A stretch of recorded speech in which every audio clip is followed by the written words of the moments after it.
for better or for worse, like a lot of the things that I end up doing in a sort of performance nutrition space and even in a general nutrition space is trying to convince people the boring stuff is what works. So creatine is a super supplement. Most people probably could get a benefit from, like the vast majority of people could get a benefit. We know that there is creatine in the brain.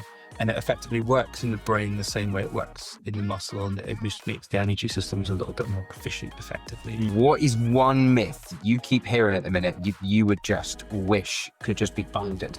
Thank you so much for stopping on the podcast. We really do appreciate you taking your time to spend some time with us. We have found that a lot of people who stop on the podcast aren't actually subscribed to us, and we really want to help the podcast grow to help more people's performance and well-being. Because at the end of the day, there are thousands, if not hundreds of thousands of people out there who need to hear the messages that our top experts are speaking about. So if you could simply leave us a subscribe, leave us a follow, or even just leave a like and a comment, it would really help us grow and really get the podcast out to more people.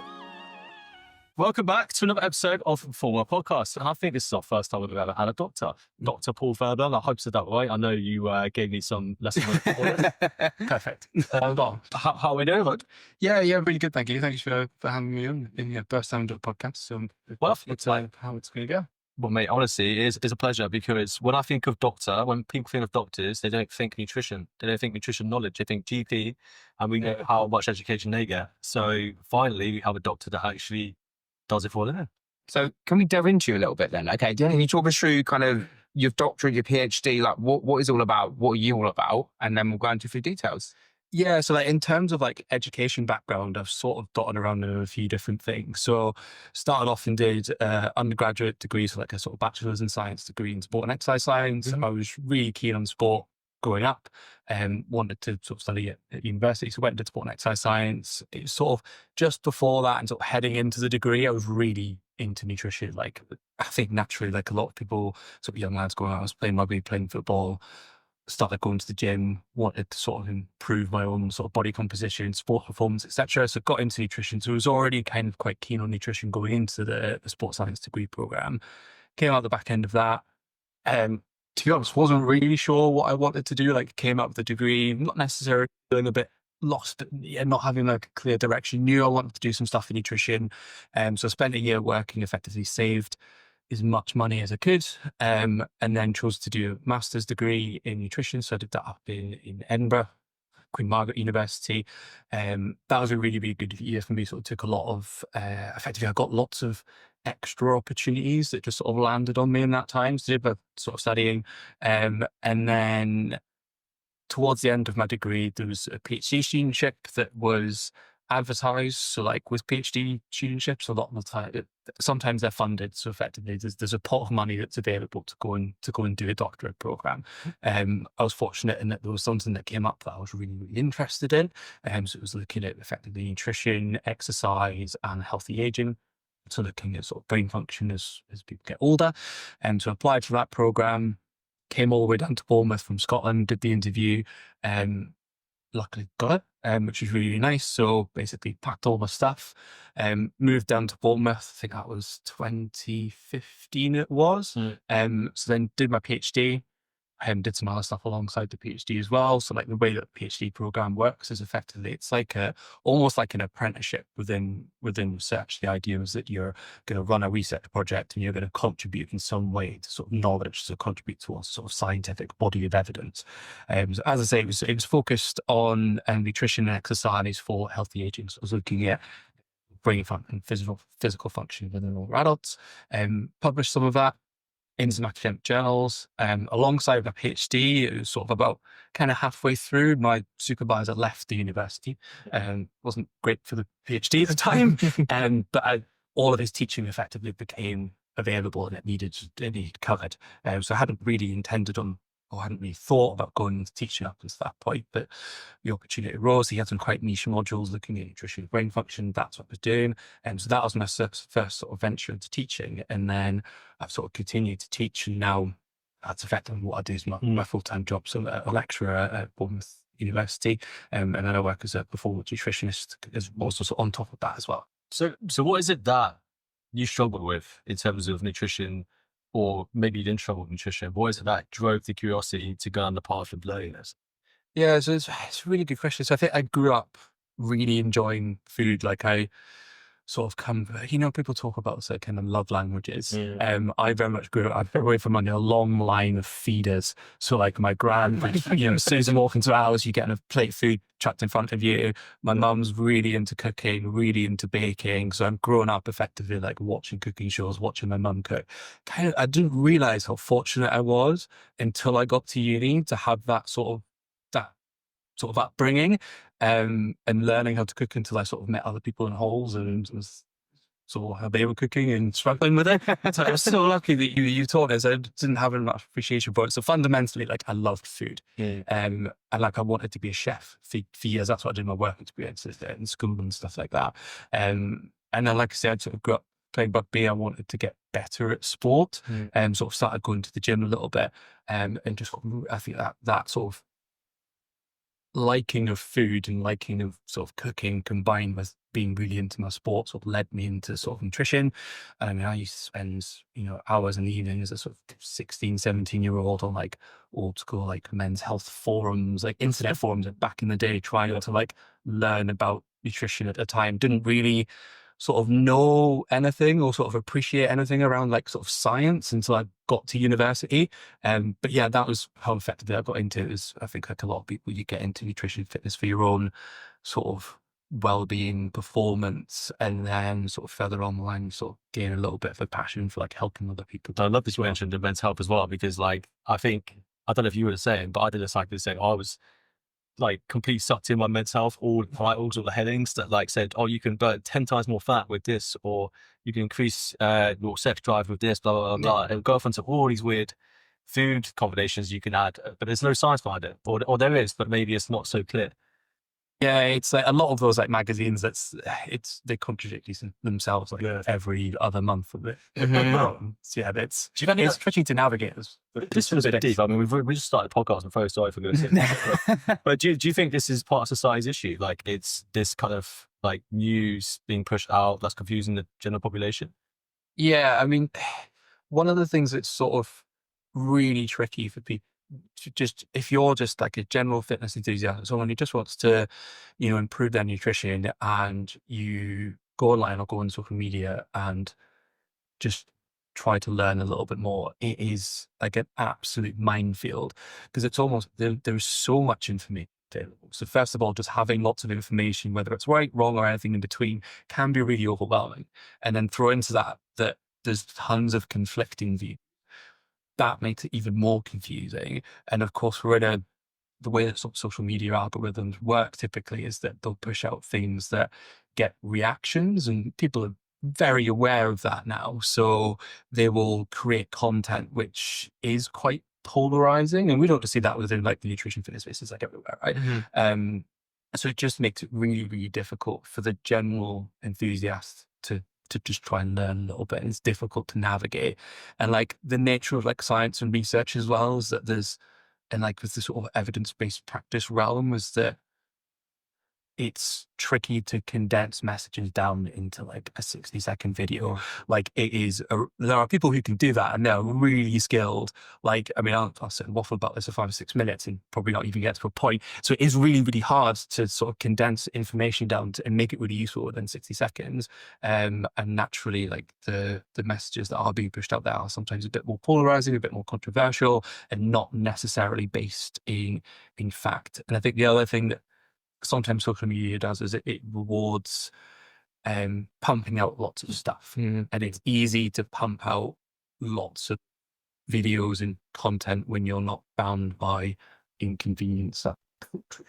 Yeah, true. So yeah, it's tricky to sort of navigate the world because of things like that. I agree completely, because we live in a world where it's basically 1 minute, one fact, basically, is what you have time for if you are kind of educated in that field and kind of can narrow a point down. But I think we've all done it in our content before, where you just go there and like, if I do a video that's actually speaking how I want to speak, you have to go to YouTube. It has to be something YouTube, and then do that long form video to speak on a topic. But most people sit there with their thumb scrolling now, and they want to stop on a video that's entertaining, that they enjoy late of an evening, that gives them the information that they're lacking. And I think, as you say there, it rewards people for putting out information that may not be true, but just based on reaction alone. And again, the nutrition space is, I hate to say it, is the worst. Well, I'm going to say it is the worst because you go online, even simply coming down to weight loss, people struggle with nutrition. And it's almost like paralysis by analysis now, isn't it? There's so much information that people sit there and get confused. So if we're going to knuckle down a little bit into this, what is probably one of the most often things that you have conversations with athletes that is so overlooked that it's actually such a simple thing that people should be nailing down? So I think with regards to athletes, like often naturally with athletes, they are trying to find the next thing that's going to provide them with marginal gains. So what's the next thing that's going to get me, that next half a second off my split time? They're looking for that thing that's going to give them the edge over the competition. And sometimes they're doing that. And doing wrong, there is a place for that. And there are nutrition interventions that can give you that little bit of extra edge. You take the right things at the right dose at the right time that can absolutely have an impact. But they'll sometimes be looking into that before nailing the sort of fundamental side of things. Like for better or for worse, like a lot of the things that I end up doing in a sort of performance nutrition space and even in a general nutrition space is trying to convince people that the boring stuff is what works and trying to get them to spend more time on that. And then when you have got that little bit of that leftover energy time, we can look at those like marginal gains side of things. You have conversations with people where say, I've seen this podcast or had this bit of information that says that I need to delay the caffeine till this time. I need to take a particular dose in order to not mess around with cortisol and and then I'll be like, cool. When was the last time you ate a vegetable? And they're like, okay, let's dial it back to that. So like, I think often it's like running before you could walk, like ignoring the fundamentals and trying to get that edge. And there's so many promises, particularly within the supplementation world, around like getting that extra sort of boost on your competition. And naturally athletes do want to have that. And there's issues with obviously the efficacy of those supplements. So do they work? And then for athletes as well, there is issues around potential for like contamination. So something being in that supplement that shouldn't be in that supplement. And there's like a ton of athletes that will fail drug tests because of there being something in their supplement that shouldn't be. And sometimes that might be a little bit playing the game of like, oh no, I didn't realize that was in there, and they were deliberately taking it. But there is a risk with that. As an athlete, if you're taking any supplement, so with regards to like sort of doping rules, sort of the UK anti-doping stance is that although there are ways to try and mitigate the risk of taking those things it is ultimately your responsibility. So if something shows up in your system that shouldn't be there, you will get a ban. So there is that sort of side of things as well. It's so true. I mean, I am one of those people that probably take supplements when there's some foundations that I haven't quite got right. And that's funny saying from someone that's a PT, like, because you think that a PT will have all that shit together. But not the case. I think PTs are probably a worst example for this. But yeah, no, I've got a whole stash of supplements over there you can rip into afterwards and say, you don't need boron, you don't need that, etc.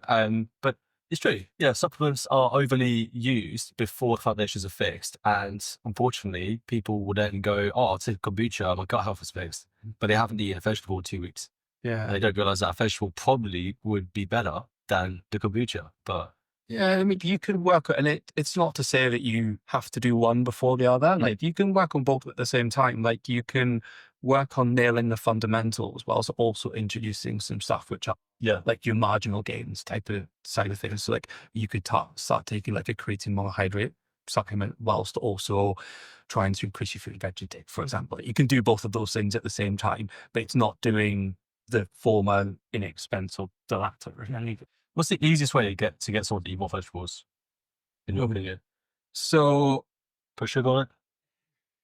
Yeah, adding flavor to stuff can be really helpful. Like a lot of the time when people think about sort of eating healthy and introducing more fruits and vegetables, they will go towards the most bland and boring recipes. So like dry salads and steamed vegetables. That doesn't have to be the case. Like if you're not eating much fruit and veg, and it's because you don't particularly like the taste of it, and I can sort of a little bit of insight into why that might be with some people in a second. Like you can add sauces, you can add flavoring, you can roast stuff instead of steaming it, like explore different cooking methods and explore different fruits and vegetables as well. But like there's some cool research. Like it is unfair as in terms of like you'll probably met some people who are absolutely love eating fruits and vegetables. And you find some people be like, I hate the taste of them. Yeah. So there is some stuff around that. So there is a particular compound that's found in particularly a lot of green leafy vegetables. And so have you ever heard of, like, you know, how some people hate coriander? Forget what the compound is, but there's a compound in there effectively some people can taste and some people don't. And it's like it tastes incredibly bitter. And so there's one of the professors at our university who is really interested. She did this in a sort of class that she was teaching that was sort of involved with. She had these little sort of paper strips that had this compound on, and she gave them out to people, said, put this on your tongue and see if you can taste anything. And she said, about half of you will taste something, about half of you won't. And half of us put it in their mouth and like immediately just went, oh, this is horrible. It's this horrible bitter flavor. And about half the people in the room just went, no, couldn't get anything at all. So if you, and this is what some of our researchers focus on, so she's called Professor Catherine Appleton, shown that effectively and it's a genetic.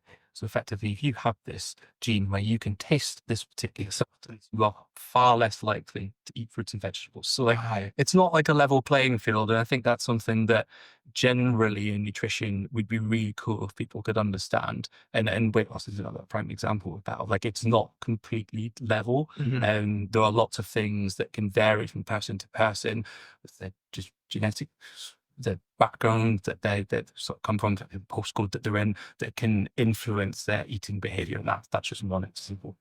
That's insane. That is so cool to learn that, because I just genuinely, I think a lot of the times you hear people complaining about, like, stop being a baby, just eat your fruits and veg, you know, just eat the food. And it's so interesting you say that, because I mean, it kind of opens up quite a lot of avenues and doors, as you say, with research to talk about these things. You spoke a little bit on, obviously creatine is a supplement coming in there. That is coming to the fray hugely again. I mean, it's always there for us. We work in the sports and exercise field, you know, we know it's always been there. I saw there was a report with Dr. Hillary, who was starting to talk about it in Luke's Women. He's starting to speak about it for women's health now and trying to get more women to take creatine, because it's believed that a lot of people should only take it if they're training. From your own research and your own understanding, why is it becoming more popular again to talk about this? Yeah, I mean, it's one of the most widely, if not the most widely studied supplement. Maybe whey protein might be on the top of that. I would consider it more of like a food than a supplement. But anyway, so yeah, tons and tons of research on creatine. Like, we've got loads of stuff demonstrating that it absolutely improves sports performance. But there is more and more research now suggesting that it may have health benefits as well. So for example, for older adults, it may help with preserving muscle mass. So one of the sort of big things that for older adults is maintaining muscle as we get older.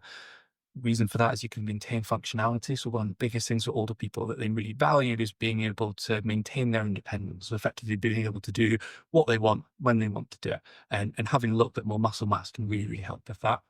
The other thing is fall prevention. So if an older person has a fall, that sort of tends to be a bit of a catalyst for sort of further health complications. So as you can prevent that from happening, and having a bit more muscle mass is generally going to help this sort of steady on the feet. So yeah, some research within all folks that it can help with that. And there's also some research looking at creatine from a sort of brain function perspective. It's an interesting area that I think's developing, and there is a little bit of sort of nuance to that. So we know that there is creatine in the brain, and it effectively works in the brain the same way it works in the muscle, and it just makes the energy systems a little bit more efficient, effectively. The way it's a phosphate, which helps with the energy system stuff. Where there's like less understanding, or where it's a little bit different in terms of creatine in muscle, is that there's something called the blood-brain barrier, which effectively separates what's in the body from the brain, because they're quite different, and we need to be quite selective about what we let into the brain and similarly what we let out as well. That blood-brain barrier, you've got some astrocytes around a cell type that effectively bind around the blood-brain barrier, which helps to sort of regulate what goes in and out. Astrocytes don't have creatine transporters on them, but there are gaps there where there may be creatine transporters, and it might vary between person to person.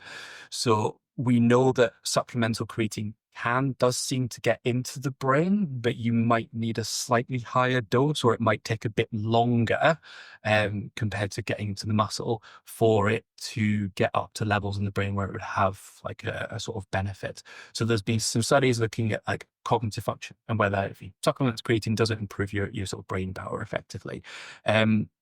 In sort of reasonably sort of pretty healthy everyday people, there doesn't seem to be much of an impact in terms of brain function, but there's a couple of studies that were done in people where they effectively made them deprived, so put them at a bit of a detriment, and found that creatine supplementation seemed to have a benefit in that scenario. So it's effectively where your energy systems maybe are a little bit more strained, and where creatine supplementation may have a positive impact on cognition. So kind of like mitigating some of the negative effects that sleep deprivation can have on cognition.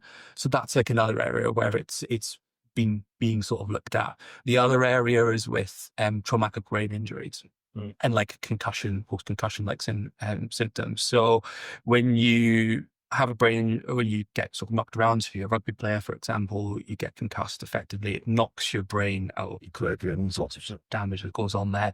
And in order to get back into equilibrium, it requires a lot of energy to be able to do that. And creatine monohydrate may help with that process of bringing things back into equilibrium. Again, it's sort of, the research isn't like super certain, but there is some stuff there that's quite promising. But one of the sort of question marks is, there is creatine in the brain, but how well does supplemental creatine actually increase brain levels of creatine? There is certainly some evidence to suggest that it can, but probably some variances between person to person as to how many creatine transporters they've got, and uncertainty as to how much you would need to take and for how long, to be able to sort of be able to actually increase the levels. So creatine is a super supplement. Yeah, like it's one of the ones that like most people probably could get a benefit from, like the vast majority of people could get a benefit from. So I know you said that your interest is in endurance. Yes. Endurance motorcycling. So would you recommend creatine to endurance athletes? So I have done, in terms of like the sports that it tends to have the biggest impact on, tends to have more impact on sports where you're like doing rounds, or sort of more like sort of repeated sprints, that sort of stuff.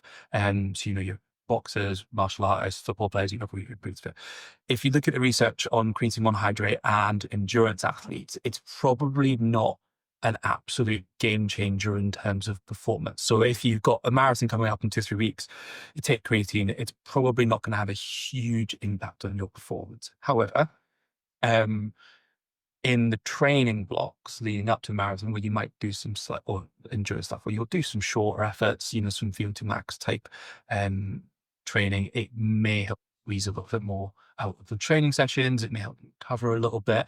And then certainly for older athletes, with helping to preserve muscle mass, it might be a good supplement to take. Because one of the things that I love about endurance sport is that it gives athletes of all ages opportunities to not only just like compete within the races themselves, but compete for their country. Like there's a lady in my triathlon club who goes away and competes for GB. I think she's won the world championships in like the 75 to 80 group. So she's like up competing for GB, and like I think that's awesome. And that's one of the things I love about endurance sport. So there's like,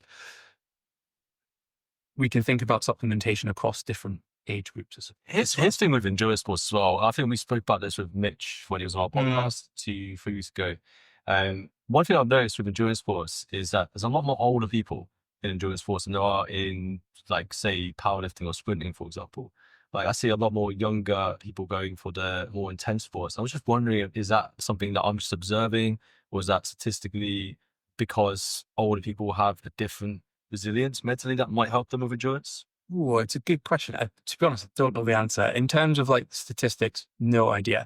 I mean, only from like the athletes that I sort of have worked with, like more like conversations I've had with clients and things. Some of them have come to the sport quite late. Effectively, they fancied a challenge, and some of them haven't necessarily been as active in their younger years, and it's something that they've done to almost sort of challenge themselves because they wanted something new, and that's what got them into the sport. Similarly, there are also people who've done endurance sports all growing up, and I think having that opportunity to continue to compete and do things at like an age group level allows them to continue to do that.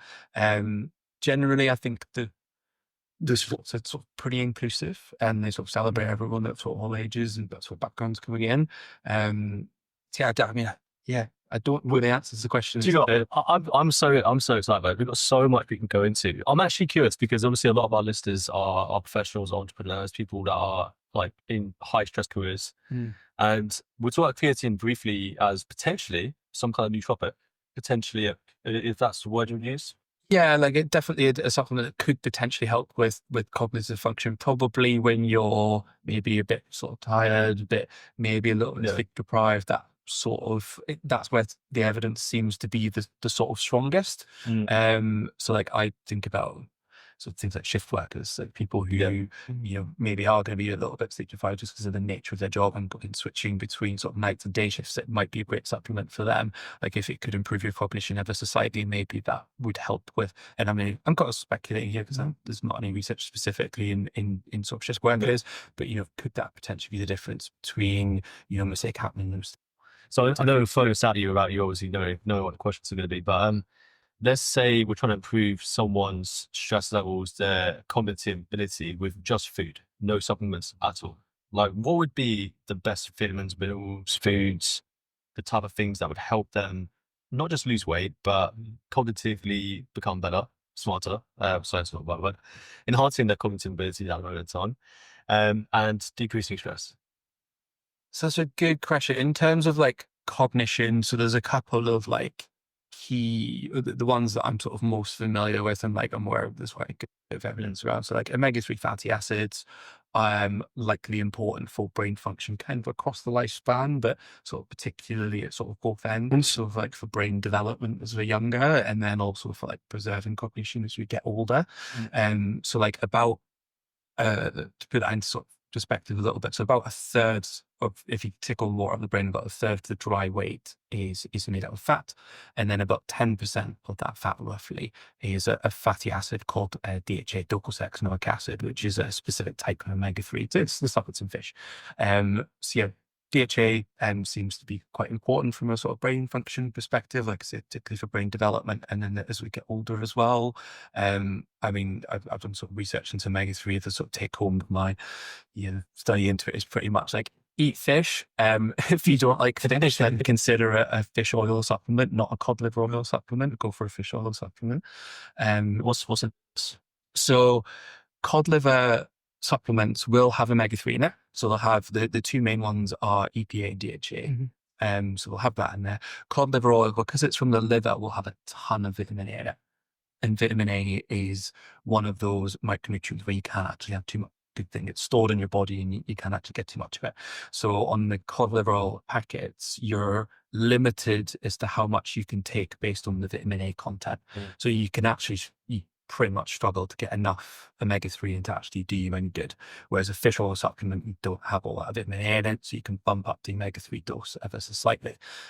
So around, like if you wanted a dosage recommendation, like around, for general health, 500 milligrams of EPA and DHA per day is a pretty good dosage to aim for. In terms of what to look for, so on an omega-3 supplement anyway, ignore how much it says on the front, because usually they'll say 1,000 milligrams of fish oil. That just means there's a gram of oil in the capsule. There can be a bit of a variance in terms of the EPA and DHA content in there. So what you want to do is look at the back of the pack, look at how much EPA and DHA is in there, add those together. If it reaches at least 500, you've probably got a decent fish oil supplement, or just in terms of tweak you get. So that is a nutrient quite important for brain function. And the other one that I've sort of looked into quite a lot is B vitamins, again, from a cognitive decline perspective, and also from a cognitive development perspective. Like B vitamins are quite important, and omega-3 and B vitamins seem to work quite well together, and very fortunate that B12 and omega-3 are both in fish. Again, like the message seems to be like again, it's like the boring fundamentals are the important stuff. Like within the UK, we've got a recommendation to consume 2 portions of fish per week, one of which should be oily. Our median intake of fish is 0. So we've got tons of research for decades and decades demonstrating the benefits of it, but on average, we're not doing it. So it's just crazy because we're in the UK, we're surrounded by water with fish. fish and chips, guys. Come on. I'm interested very quickly before we go from supplements to what else we're going to talk about today. Bioavailability. So lots of people out there taking multivitamins, normally in the pill form, and then there's variations in between that.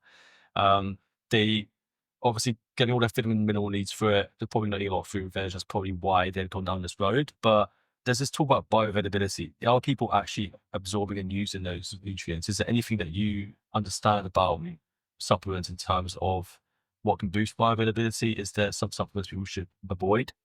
Sorry to interrupt this podcast. We've actually just launched a 50 high protein recipe guide for those of you that are struggling with getting your high protein recipes in. We know that you are struggling with time. We know that you're struggling with getting high protein foods in. So this guide is going to make your life easier. And the best thing is it's completely free. You can get this by going onto the description on the link, or you can DM us directly on Instagram.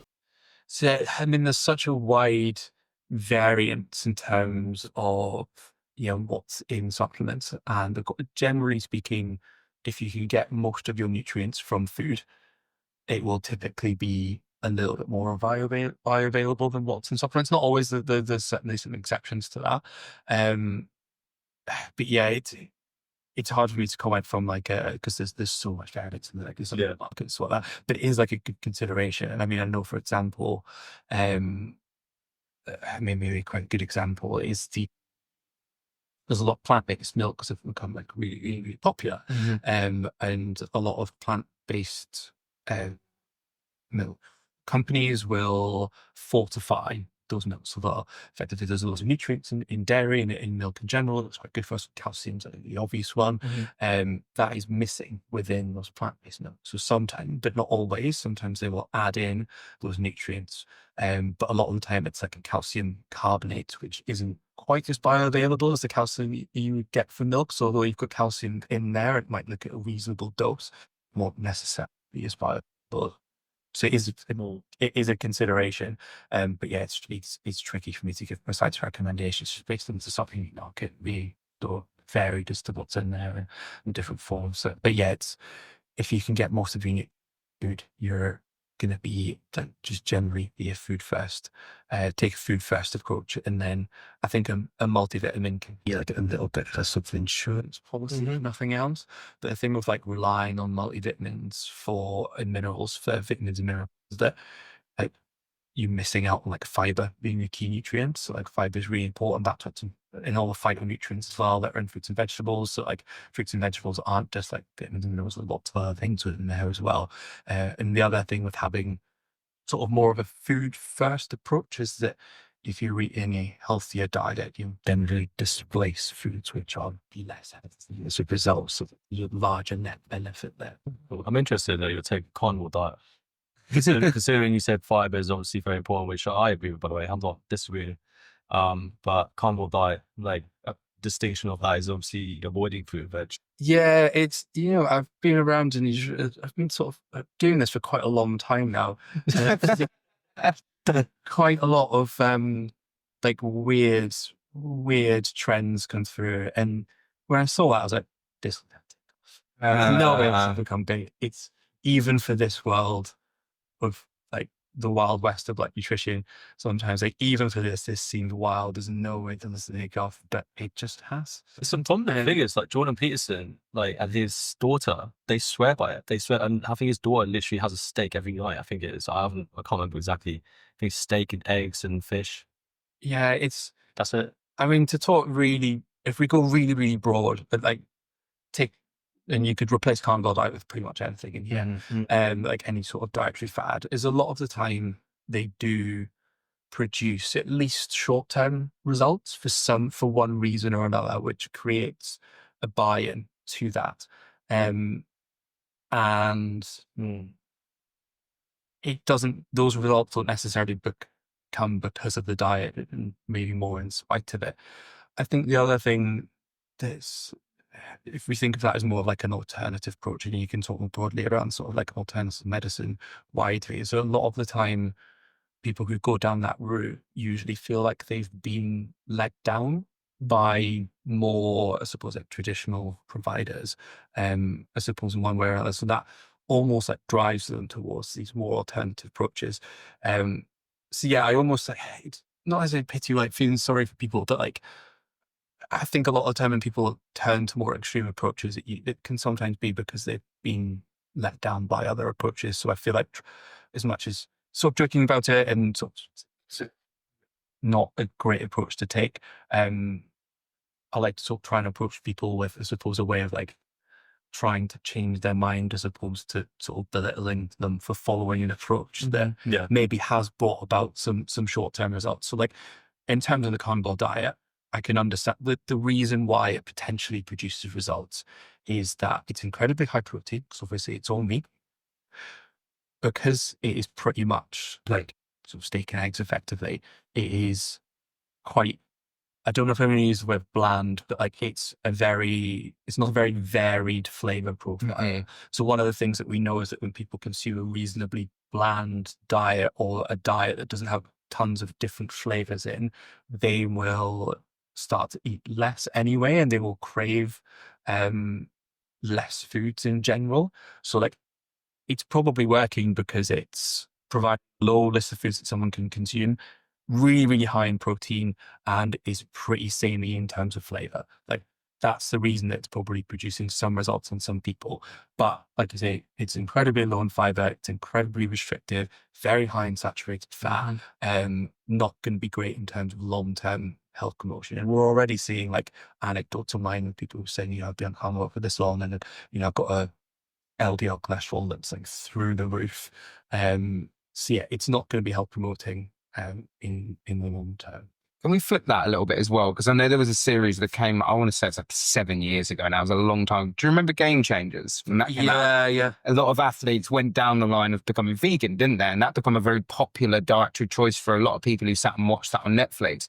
Now, you work with enduro athletes. Do you work with any vegan enduro athletes, out of curiosity? So I have not in recent memory, but I remember when Game Changers came out. So I never used to get questions about, or like I'd go and do talks, and I'd always have some slides in there specifically around vegetarian, vegan consideration of athletes.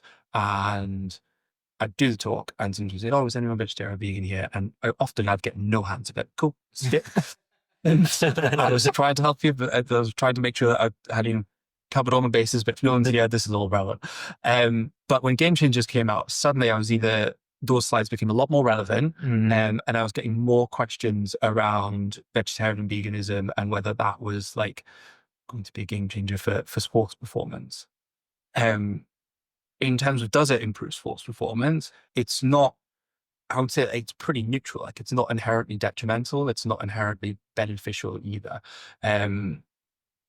We know that when someone goes into a vegetarian vegan lifestyle, they'll tend to, on average, eat a little bit more healthier anyway, because it sort of nudges them towards eating more fruits and veg, a little bit less saturated fat, all that sort of good stuff.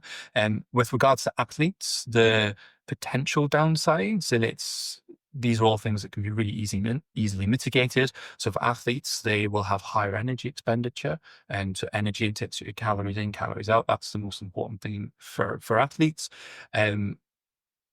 When they become vegetarian or vegan, they'll tend to be consuming less energy dense foods. So sometimes there's like a little bit of a risk for underfueling, in which case it's just being a little bit more conscientious of ensuring that you're eating enough. Protein's one, but again, like probably is over people. Whenever someone talks about becoming vegetarian, oh, where are you getting your protein from? Like, it's not that big of a deal.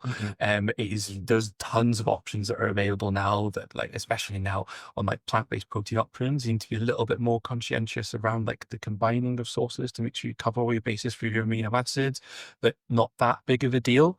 B12 for vegans, really, really important. Less so of an issue for vegetarians because they can get it from milk and eggs, but B12 vegans they will do on supplement with, so that's for general health and for sport as well. And then iron, particularly for female athletes, and like iron's a big one for female athletes in general.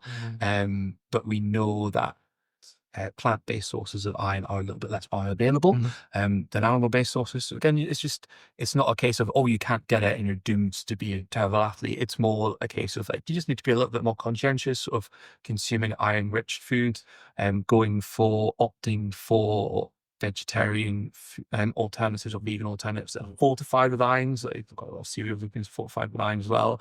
And making them a little bit more aware of potential signs and symptoms of iron deficiency. So that if that comes up, that they can go and visit their GP, get a test, and then if need be, get a sort of. I've actually had that, and it sucks. And Weeabix fixed it because it has fortified iron. Yeah. But that's interesting. Actually, on the topic of that real quick then, so vegan-based sources and meat-based sources, obviously there's nutrients in both. A lot of people don't realize there's nutrients in meat and liver and organs, etc. What is the difference between those? Because obviously you've got retinol, for example, vitamin A, like preformed retinol, which is highly bioavailable. Body basically utilizes it straight away. Tell me if I'm wrong. And then you've got the plant-based beta carotene, which I believe 8% of it is actually digested and absorbed and used as retinol. So does that mean that vegan diets are limited in the vitamins and minerals being used? So we're able to convert beta carotene pretty well. So like in terms of vitamin A, not as sort of big of a deal really. Like we can your body's pretty good at sort of like adapting to sort of different dietary patterns. And if you look at sort of how we've evolved as well, like we've got, people at the poles who've eaten super high fat diets, and we've got people sort of more around the equator with super high carbohydrates. So like generally speaking, as human beings, we're pretty adaptable to a variety of different dietary patterns. In regards to like plant-based sources and animal-based sources, like amino acid profiles are slightly different there, and like you can be a little bit more conscientious if you're sort of plant-based. But again, it's not as difficult as I think people often make it out to be. Like people often make it out to be like impossible. So in like a lot of plant-based sources, there's what's called a limiting amino acid. So in order to maximally stimulate muscle protein synthesis, which is the process of growing muscle, covering muscle tissue, we need to have all 9 essential amino acids present in sufficient doses at the same time. Within certain plant-based sources, they've got this limiting amino acid, which is an amino acid which is just in quite low quantities within that plant-based source, where you wouldn't really have enough to have all 9 there at the same time. And it tends to be just one limiting amino acid. So what you need to do is combine one plant-based source that might be low in one with another plant-based source that has enough of that in, and they sort of make up for each other. So combining a bean or a legume with a grain, effectively the one that's limited in one is plentiful in the other, and one that's limited in that one is plentiful. So beans on toast is like a perfectly meal from that perspective. No, that's why I love it. So yeah, like it's just combining a bean. I think it's a bean or a legume with a grain, or a sort of bean or a legume with a nut, and you'll sort of cover for the most part your bases in terms of like amino acid scores. So yeah, you can absolutely get enough protein out of purely plant-based diet, especially now there are so many options, and like there's a ton of like even like plant-based and like protein bars and powders, which are very aware of this research, and they do combine the different sources together. You'll see like rice protein, vegan blends that have got like some rice and soy-based protein together. And like even with some of the research now in sort of plant-based sources, they're kind of showing that things like soy or even on its own and stimulate muscle protein synthesis like pretty well. So it's probably less of a concern. But doesn't soy cause massive estrogen? Yeah, no. It drives me insane on posts. I used to do a series called 50 grams of protein, and I remember doing one on alternative milks. And my God, all the lads that were in the comments, oh, I'm just going to get big man tits and do this. We call you soy boys. And I'm just sat there, I'm like, oh, it's not the same thing. Yeah, there's like a weird thing within, and carnivore diet's probably part of that, of like equating like manliness to what you eat, which is, I don't know. So you're a hunter, you hunt your meat. When you never hunt your meat, you buy it from a packet in Tesco. You wander around in your slippers and your goddamn dressing gown. You saw what happens to the animal, you wouldn't eat it. Let's face it. Very, very true. Yeah. People get very like emotionally sort of attached to, like, I think generally if you're trying to navigate a nutrition world and you're looking at information, if you see someone who their whole entire identity is mapped against the particular diet that they choose to do, and like particularly if they're a coach, if they're like carnivore coach or even like a low carb coach, like that shows that they have one approach that they're going to take. So effectively, if they've got a hammer, no matter what goal you've got or problem you've got, you're going to look like a nail to them, and that's going to be their approach that they take. So yeah, usually if someone is completely mapped against one dietary approach, it's a little bit of a red flag. I sort of give vegetarians and vegans a little bit of a pass on that, because a lot of the reasons why, a sort of big reason why people become vegetarian or vegan is for ethical reasons. And I think that makes a little bit more sense in terms of like your ethics being a bit more, like, it makes sense that would be tied a bit more to I agree. so that makes sense. I agree with you. Like, as much as obviously I couldn't be a vegan, I have obviously done it for a period of time, and you have. The ethics behind it, I'm totally behind. Like, no one wants to see animals suffer. So, like, if that's why you don't want to do it, or it's because of the way farming is and the potential effects it has on the planet, you know, those are all honourable reasons. I just don't think that anyone that is on a diet should force someone else to take a diet. Do you know what I mean? Yeah, I mean, ultimately, I'm a big sort of believer in like informed. Except for you, you force diet because you know what you're talking about. I'll let you force feed. Yeah. That's something. Yeah. Anyway, what were we talking about for a second? We're talking about diet and veganism and diets. You went down a complete. I was about to go off on something else. Well, I want to ask you, like, in the industry, we've spoken a little bit on myths there. It's really good you're coming to the frame with it. For yourself, what is one myth you keep hearing at the minute you would just wish could just be bundled? Ooh, that's a good question. I think there's probably two major ones. Quick one to start with, like, seed oils get like a lot of flack at the moment. It is funny, like, again, 'cause sort of the same people who were bashing carbohydrates within diets like sort of 5-10 years ago and were all on low carb and big on like carbohydrate insulin model stuff, and that, you know, that got very much disproven by many lines of research. They kind of, a lot of them have moved towards this sort of anti-seed oil approach, whereas like most of the vast majority is that the body of evidence and that suggests that seed oils are neutral or maybe even health promoting, depending on sort of what you're replacing them with effectively.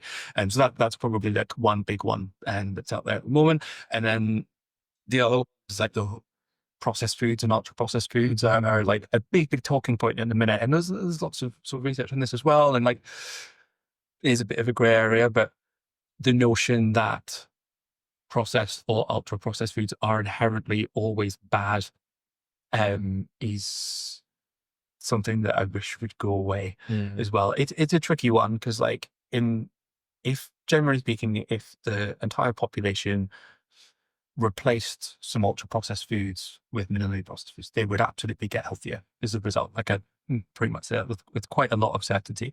But it's just the sort of black and white thinking that naturally, like, as human beings, it's you know, we like doing that. We like just putting things into two clean columns because it makes things easy and straightforward. If like, this is a good thing or a bad thing, but it's just this inherent thing of like, if it's processed, that it's always bad.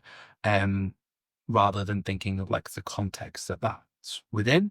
And like, for example, like with the athletes that I work with, and all the athletes are a niche population, but you know, with the endurance athletes that I work with, like all the energy gels and things that they consume during like a marathon or an Ironman, they would be an ultra processed food. But if you actually replace those with minimally processed foods, they probably wouldn't get in enough carbohydrate, and they probably have loads of digestive issues as a result. That's obviously one example.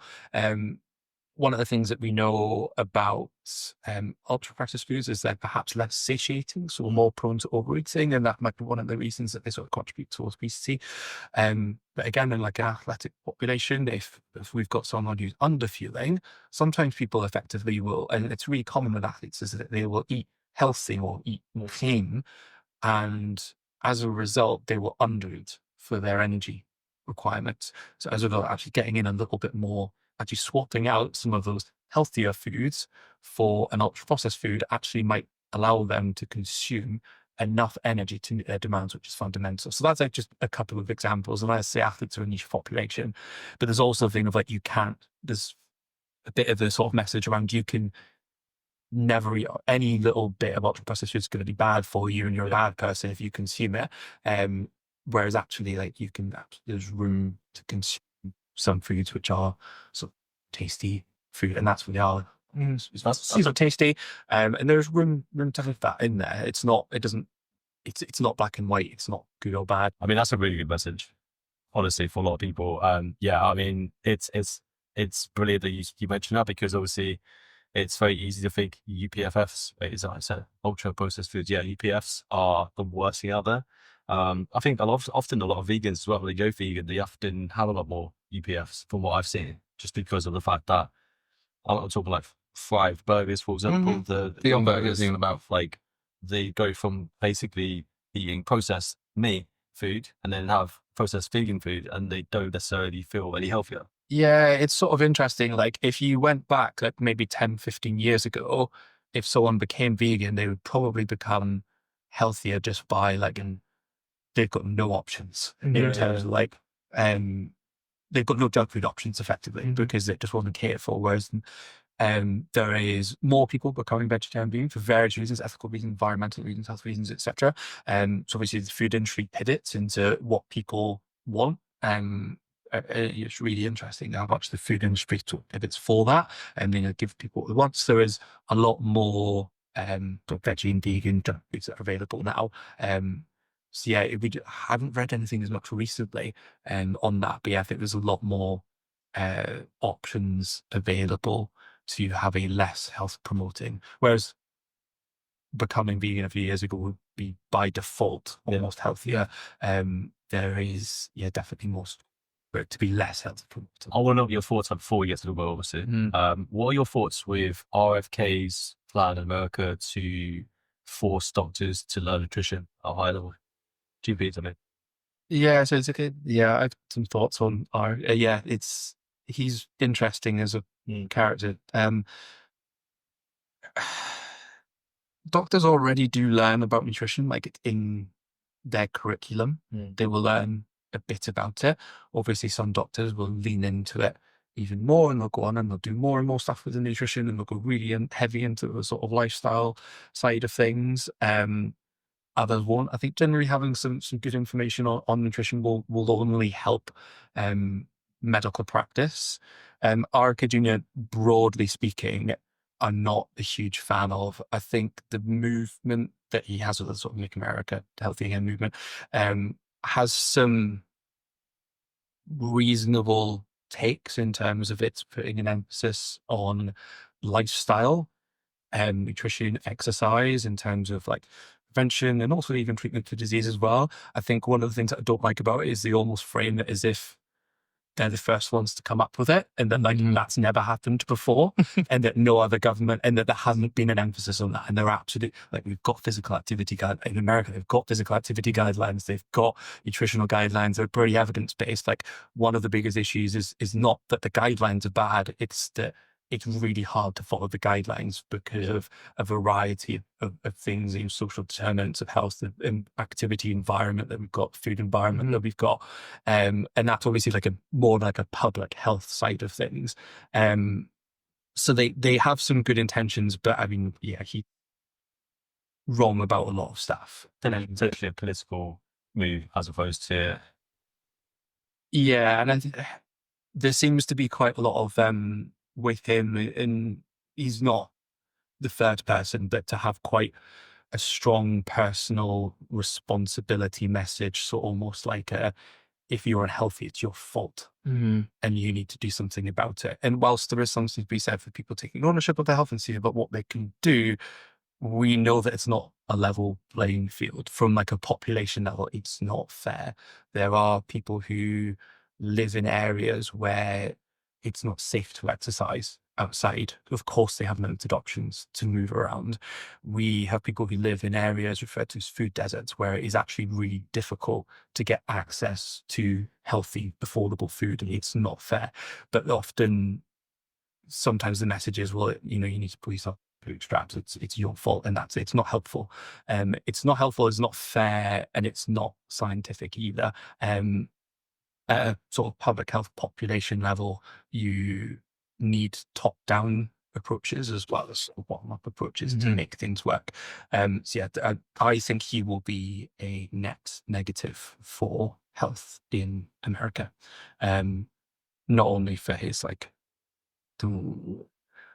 think the other thing that he seems to be doing is putting lifestyle and nutrition as an intervention where it probably has less of an impact and where we actually probably need medical interventions. And then he's obviously got some very well takes on vaccines and things, but more doctor, that kind of job. Well, it's interesting hearing your take on it, because obviously it's widely publicised by America, and a lot of people assume that it's going to help the country. But I don't. you're a doctor, you know your stuff. So I don't think he'll be a net positive.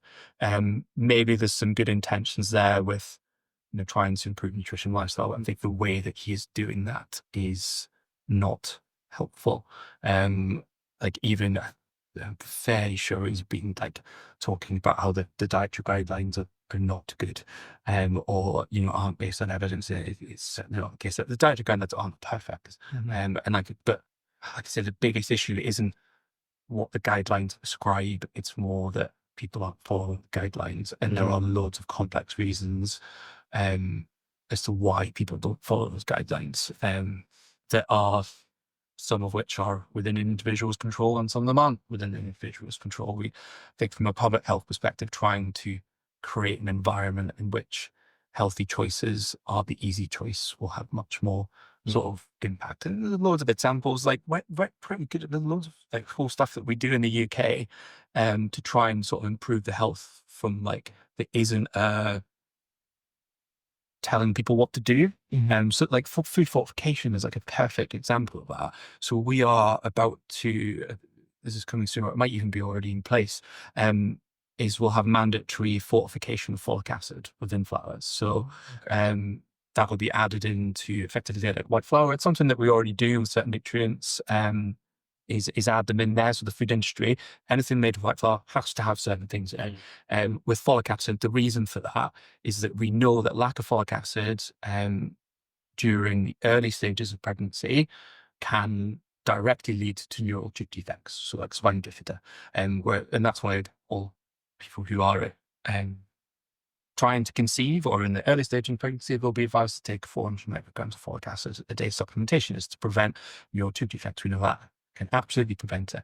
The problem is that if someone doesn't know they're pregnant and therefore doesn't get that advice or doesn't take that supplement, they can potentially be at risk for that. So the idea is that you put it in flour, people will get enough of it. And it does tend to be like with regards to dietary intake, that it's younger women of childbearing age are the ones that aren't consuming enough from their diet in general, or aren't eating enough to meet those increased demands. So you stick it in the flour, means everyone gets enough of it, doesn't really seem to do any harm to anyone else.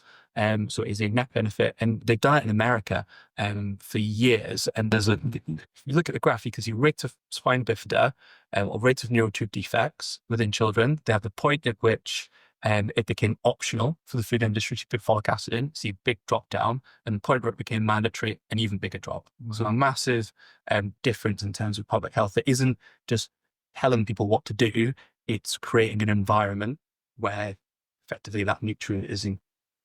Wow. I mean, honestly, mate, this has been absolutely splendid. We are going to go onto the wheel now, and we haven't told you much about it, but we're going to go into the wheel. we're watching. Well, not quite. We haven't got the money for that. This is a low budget wheel. £15 off Amazon. It was 15 quid. Right, if I put that down by your toes, that goes to there. You have to wiggle and then do that. Right, so we're going to do overrated, underrated, but like even wheeling, overrated, underrated, but like a supplement edition, okay? So you all rated. Okay? So you're going to spin the wheel, you'll land on it, and basically say if it's overrated, underrated. Cool. There might be some of these where I'm going to say I don't know enough to give a shit. Absolutely fine, because I will do exactly the same version. Get up to guess to start. There you go. Yeah. You're doing quite well today. Vitamin B12. Depends on the population group. So if you are a vegan, I know this is overrated, underrated, but I'm going to give context. It's really fun. If you're vegan, absolute must. Or if you are sort of kind of above the age of sort of 50, 55, then again, it might be a sensible one because we know that the absorption of B12 decreases with age. But outside of that population, or outside of those sort of specifics, just consume some kids with B12 and like meat, dairy product particularly. Perfect. Yeah, I can't argue with that. Like, I was just going to say, depends on the population. But as you said earlier about vegans. Yeah. So it's must for them, and then you maybe older adults a good one to.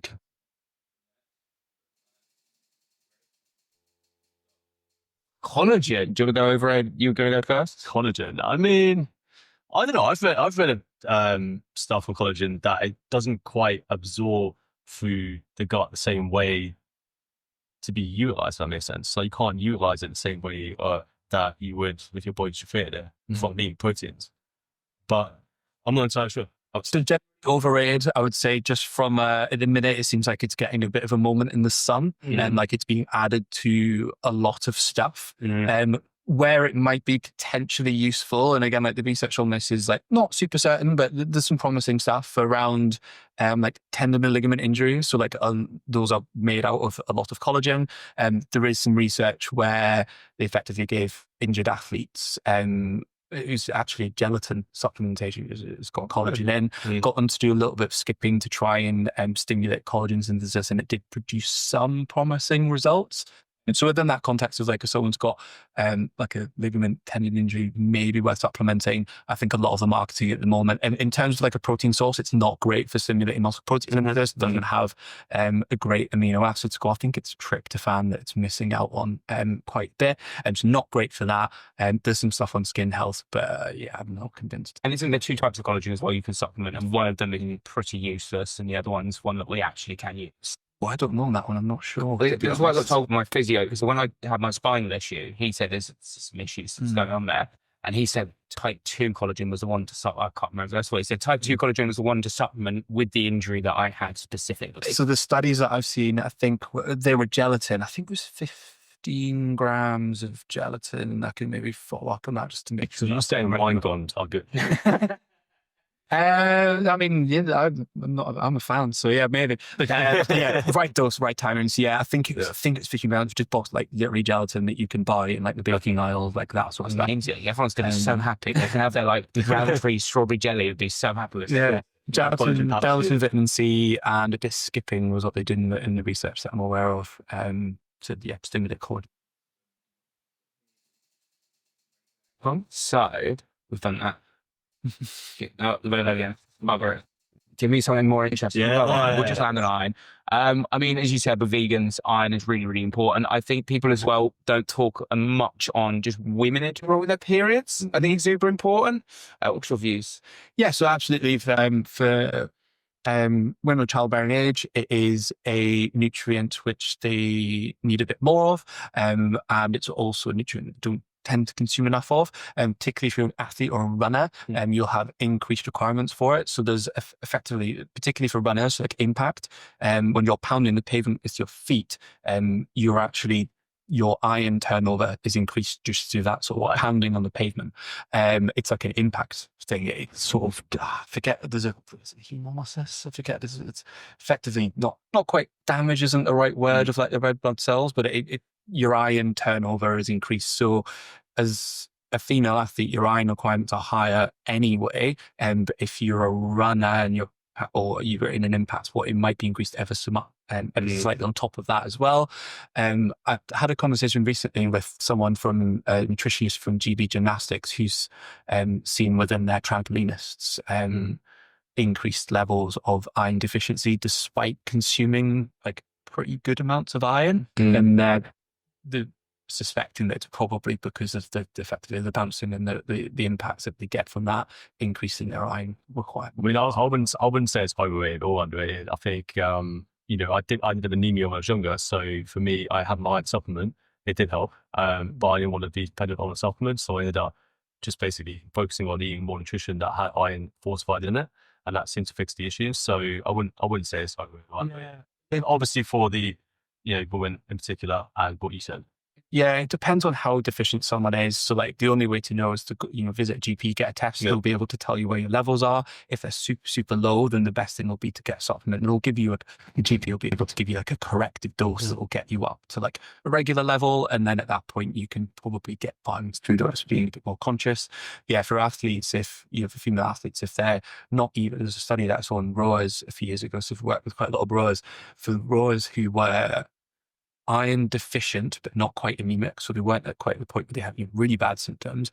They were, I think it was 23 seconds slower over the course of a 2K, which is the sort of standard test within rowing. And if you're losing by 23 seconds in rowing, it's only 2 or 3 years. So it's a big impact in terms of performance. Oh, do you want to go one more time? It's gone. Spin one out. If there's one there, I really don't know if it will land on it. Not quite. I'm going to roll it round. Which way are we ended? No, we've done that. Electrolytes. Have we? Oh yeah, so again, I would say at the moment, probably overrated because they're going to, similar to collagen, and that they're going through a little bit of a moment in the sun. So like, I remember scrolling through Instagram recently and seeing someone who, fitness influencer chap who was like, oh, you know, first it was a day in the life sort of scenario, and he was like, oh, you know, I get up, I have 2 glasses of electrolytes. I was like, this guy's going to go do a mile. And then effectively went to it and did like a back and bar session in the gym, and I was like, that's unnecessary. For endurance athletes, it can be really, really important. But for general, I suppose, like health and well-being, probably not needed. For really long distance events, like, you know, your sort of half Ironman sort of distances, ultramarathon, that sort of stuff, then yeah, they will make a big difference. But for everyday sort of health, well-being, performance, if you know, if you're going out and running 5, 10K, or just, you know, going out and going to the gym, not needed. Like, you're just not losing enough, you're not using enough water, and you get plenty soaking through the foods that you consume. Okay, interesting. Can we just switch to one more? Because there's one more on here that I did want to talk about, which just starts them up a little bit. We'll share. It's lies, mate. I'm just going to say I've got no idea. I haven't read enough. I know that there's lots of claims around these, like, there's some mushrooms is the right word, but like these sort of mushroom supplements, I haven't read enough on them to give an opinion. I would be okay. Until I've read some research on it. There's a lot of doing like mushroom complexes these days, aren't there? There's a lot of marketing in there with them. Well, I mean, ashwagandha is the only one similar that I can think of in terms of an adaptogen, and it has some benefits in terms of lowering that stress level, but it also had negative effects in numbing some of the emotions that I felt on a daily basis. And so I wouldn't say that if it was on a similar level, then I'd probably be more overrated. Yeah, I'd agree with that. Right, we'll wrap up. So, Paul, what we do at the end of the podcast is our guests can plug away their services and where people can find more about you. So, I've got a lovely camera down the middle here, so, Paul, where can people find more about yourself and your services? So I've got a website, so ultraendurancenutrition.com. That's probably where I put most of like blogs. I tend to like sort of long form content. I'm really, really inconsistent when it comes to social media stuff. You'll probably seen that last time I posted was like months ago. Maybe I'll get interested or maybe not. So I'm at paulfairbairn.nutrition on there. I also do a newsletter called Waffle and Watts, which is effectively what it says in the tin, to me waffling about how you can get more watts, whether it's on bike, running, whatever. And the link for that can be found both on my website and on my Instagram as well. So it's a weekly newsletter every Monday where effectively I talk about sports science and nutrition. One of my sort of core values is trying to make sports science, evidence-based practice, nutrition a little more accessible to everyone. So it's a sort of 5-minute read, no jargon, something helpful for you to sort of action for the next week. Oh, I love that. I need to listen because, you know, I've got my triathlon coming up. So just you wait. I'll tell you more in a second. But thank you so much for listening, guys. We really appreciate you stopping on this video. Make sure to check out Paul. Make sure to check out Love Cells because, you know, and we'll catch you guys later. Ciao.